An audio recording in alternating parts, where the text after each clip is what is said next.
já vás zdravím u dalšího tutoriálu. Ano, jede mi to já jenom. Tak koukám, tak a dnes je to tutoriál na Minecraft, jak ho prostě zapnout, jak se ho stáhnout a jak se přihlásit třeba na servery. Já si to uložím, stáhnu všechno, takže tak. Takže počkejte, tohle dáme.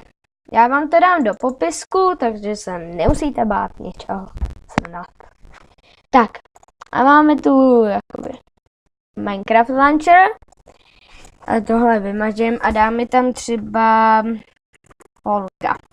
Je to prostě jméno, třeba 512, nevím, napadlo mě.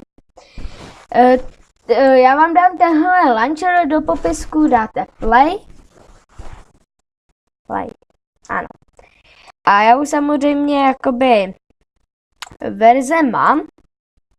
A máme i prostě launcher jakoby s Optifinem, ale to Optifine už mám nainstalovaný dávno předtím, takže to v popisku asi nebudete mít, to si najděte jiný videjko.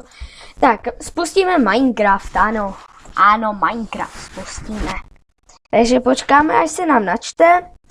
A jinak mám pro vás připravený, jestli tady vidíte tyhle dvě videjka, tak to mám pro vás připravený mini animationy, který pokusím se prostě nějak sestříhat a dát je na YouTube.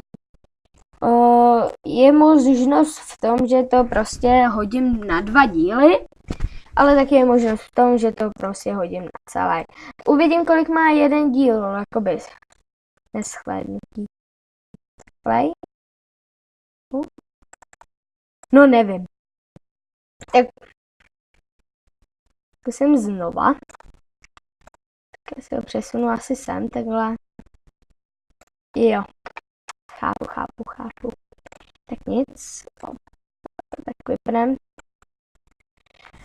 Ach jo, to je takový práce prostě pro vás. Oblíbené položky tady.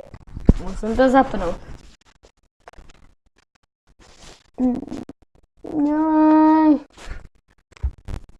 Dělej. Tak jo, jsem zpět a mě Minecraft nejde teda spustit, takže je to docela blbý. Takže tak no, takže mě nejde spustit Minecraft. Je tak. Jo, zadám prostě tak a postřihu startu. Tak jo. Jo, jede to dobrý. Já jenom tak. Tak a tady si mám spustit Minecraft Launcher. Ano, Minecraft Launcher.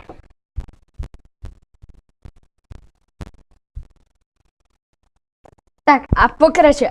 Tak mě se načetl Minecraft a máme tu takhle prostě servery a jsem za svůj nick, takže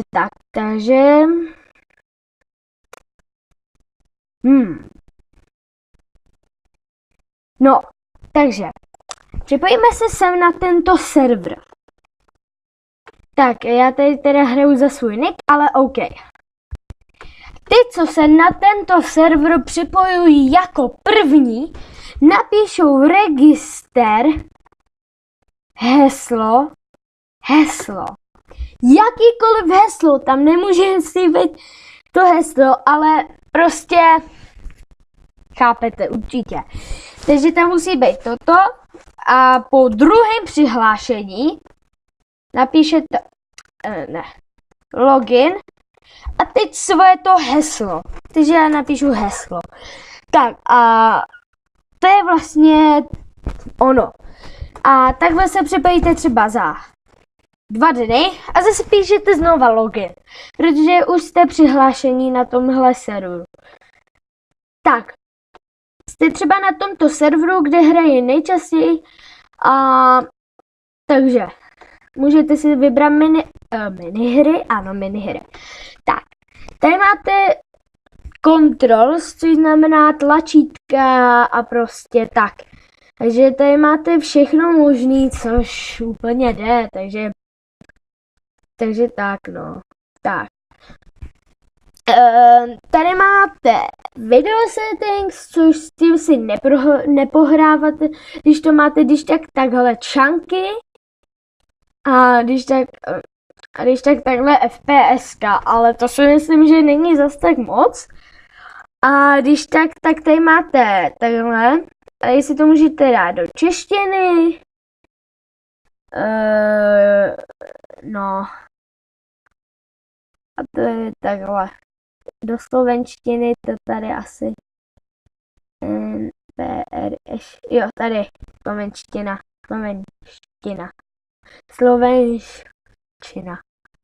No tak. Takhle. Jo, takže s tímhle, asi když se připojíte, tak to máte takhle. A nevím, jestli se vám takhle dobře hraje, ale takže bych asi dal takhle a udělal bych si to takhle na max, nebo já to mám takhle na to. Jo, prostě takže tak, no. Tak. A tohle jsou varizácky. Ty, co mají originální Minecraft a odpojí se a takhle. A nemusí zadávat login. Jakoby teď je to pro ty originálky, což jsem říkal. Tak, a aby se nemuseli přihlašovat, tak se odpojíte. Přihlásíte se sem na tento server IP a tady. Pokud si chcete ověřit jakoby svoje heslo, teda jo, jestli chcete, abyste nemuseli furt se tak napíšete verify a heslo. Jo, což může být to heslo. A počkáte tak minutku a přihlásíte se a nemusíte dávat lomeno login. Což je taky úplně super, takže tak. Potom tady máte jiný ostatní servery, což si musíte nadiktovat. Takže tady máte add server, sem napíšete IP a tak. No, pak tady máme single player, což zná asi každý, dáte kreativ, tady si to pojmenujete, tady jestli chcete survival, kreativ, anebo hardcore, dáte kreativ a máte takový ten, jak se to jmenuje? No, svět, ano, svět. No, já nevím, jestli jsem vám nějak pomohl. Ale doufám, že aspoň nějak. Takže já se s váma loučím pro toto 8minutové přibližně video a zatím ahoj!